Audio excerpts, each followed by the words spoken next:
महाभारत का युद्ध कितने दिन तक चला था? आखिर क्यों युद्ध के बाद जलकर राख हो गया था अर्जुन का रथ?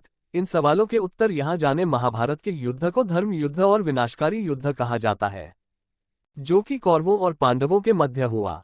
कहा जाता है कि कौरवों की महत्वाकांक्षाएं चरम पर पहुंच गई थी। वहीं विदुर जैसा ज्ञान होने के बाद भी राजा धृतराष्ट्र पुत्र मोह में इस कदर डूब गए थे कि उन्हें सही गलत भी नजर नहीं आ रहा था। जब भरी सभा में द्रौपदी का चीरहरण हो रहा था, तब भी सभी सिर झुकाए इस शर्मसार होने वाली घटना के साक्षी बनकर बैठे हुए थे। महाभारत के युद्ध में कौरव अधर्म और पांडव धर्म के साथ कुरुक्षेत्र के मैदान में लड़े। महाभारत युद्ध के दौरान ऐसी कई विशेष घटनाएं घटित हुई जो आज भी लोगों के लिए शिक्षा, क्षेत्र, संदेश और उपदेश की तरह है। महाभारत युद्ध के मैदान कुरुक्षेत्र से ही गीता उपदेश की उत्पत्ति भी मानी जाती है, जो कि श्री कृष्ण द्वारा अर्जुन को प्राप्त हुआ था। लेकिन क्या आप जानते हैं कि महाभारत का युद्ध कितने दिनों तक चला था और क्यों युद्ध के बाद अर्जुन का रथ जलकर राख हो गया था, जिस पर अर्जुन और उनके सारथी बने श्री कृष्ण सवार थे?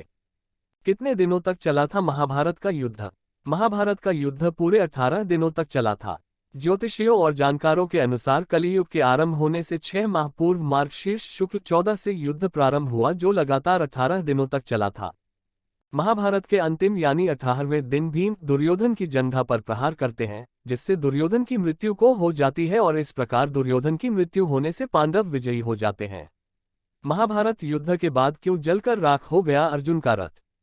जिस रथ पर अर्जुन महाभारत का युद्ध लड़ रहे थे, उसमें श्री कृष्ण, हनुमान जी और शेषनाग भी थे। श्री कृष्ण के कहने पर अर्जुन ने हनुमान जी का आह्वान कर उन्हें रथ के ऊपर पताका ध्वज के साथ विराजित होने का आग्रह किया और श्री कृष्ण के कहने पर शेषनाग ने अर्जुन के रथ के पहिए को जकड़े रखा, जिससे कि शक्तिशाली शस्त्रों का भी रथ पर प्रभाव न पड़े। ये सारी व्यवस्था श्री कृष्ण के अर्जुन के लिए की थी, क्योंकि अर्जुन धर्म के लिए लड़ रहे थे।